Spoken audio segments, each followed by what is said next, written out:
Welcome back. Last time we left off, I was looking at the little Coronation and the issues that it's got with the running. I sort of narrowed it down to the control system, and as such, with the age of it, I mean, it's over 30 years old, well over 30 years old. I will see if I can find a picture of it in its early days. Not necessarily when it's new, but certainly in its early days. I'll get back to you in a sec.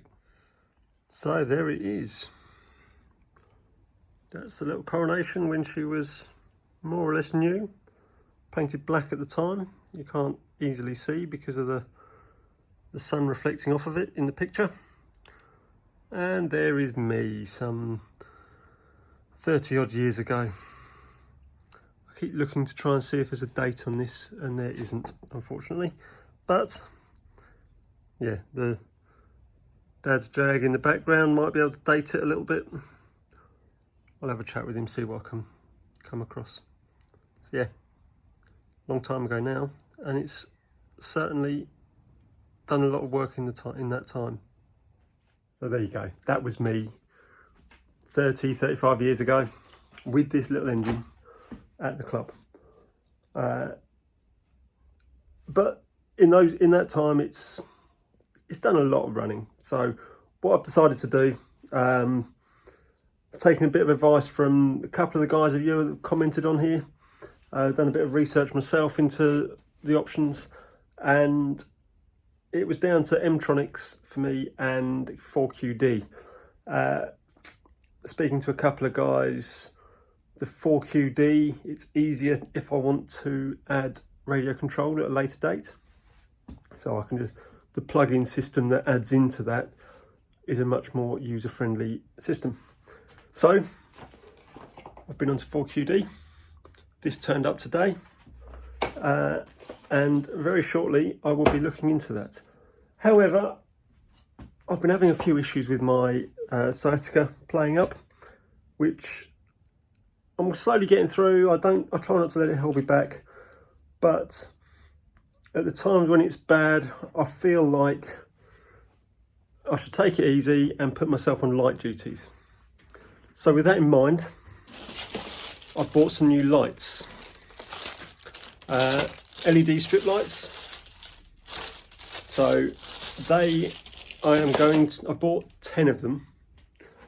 My intention was 6 in here and a further 4 out here, but that might switch around. What I'm going to do to begin with, bearing in mind there's 2 tube lights, a double tube light in this workshop at the moment. My theory is, to begin with, I'm going to put one on each of those bearers at this end, and then another pair at this end. Whether it goes on the 2 closer to the door at either end, so it's sort of diagonal opposite. I didn't want to go above this one because this shelf gets in the way at the moment. I know ultimately that shelf will become shorter, but if I put 2 at each end, or a little bit towards each end, so probably just past this tube light. In the future, if that's not enough, I can either spread them further apart and put another pair in between, or I can add a third alongside each of them. This is the room I'm going to do most of the action in, and then so that will use up 4 of them, looking after 2, keeping 2 spare, and then the other 4 will go out there spread fairly evenly around the room. Or maybe I'll just zigzag down this run. We'll have a think. So they're going to go up, and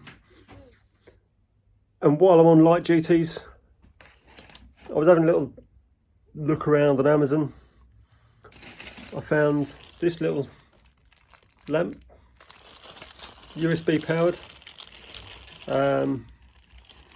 My intention is it's got a big clip on the end, I'm going to try, I'll show you a picture in a sec, I'm going to try and rig it up over the lathe and we'll see how well that works. I just need to find a USB plug to plug it in with and see how well it works. So there it is. I've just clamped it onto my back stand for now. In the future I might try and clamp it at the other end so it goes across the top, or clamp to whatever, I don't know yet. It's clamped on. Just having a little look at the button. If I press that button there, changes to a bright white, an orange glow, sort of a bright white and a warm white. So, and it can also change in brightness as well. So not bad, and I can't remember how much it was, but I will put here how much it is from Amazon.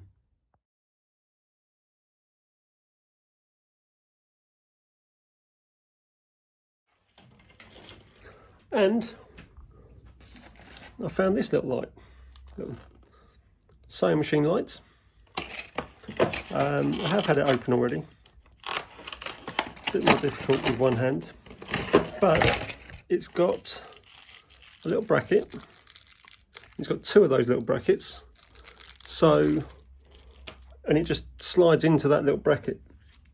So my thought is that I can stick that little bracket, one either side of the mill quill, so that I've got a light that will shine down onto the working area of the mill. I just need to decide what's best to stick it onto. And here we go with the little sewing machine light.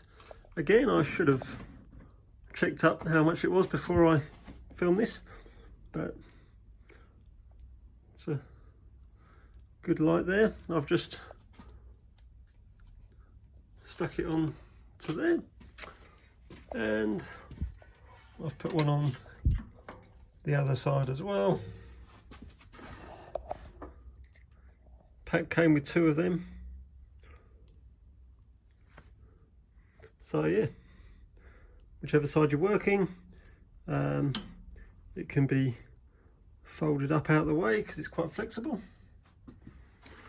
and still give you light, especially on this side where the handles come down. Or you can just take it off if you don't want it. So yeah, again, I will post how much it cost.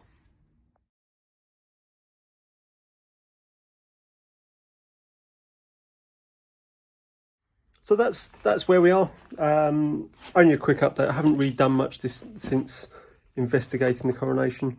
I haven't got time tonight. I'm heading down to the club. We've got a quiz going on. So that's it for now. Great that you're all interested enough to watch.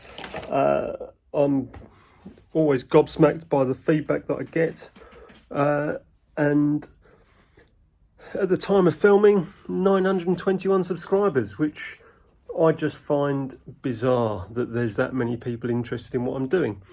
But all the while there are people interested, I will carry on posting little snippets of what I'm doing. And I will say, out in the garden, I have started to work on the pond in order to make it more conducive to the bridge going across. So that's where I'm going to start with the railway. But as and when I actually start making bits and doing anything, I will let you know. So for now,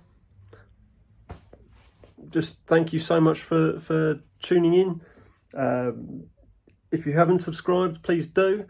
And I will keep you updated with what's going on. We'll get onto the Coronation soon, and I will update you with what's going on with the lighting. So yeah, sorry there's not much to actually show today. I just haven't done much.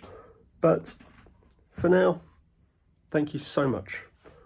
See you later.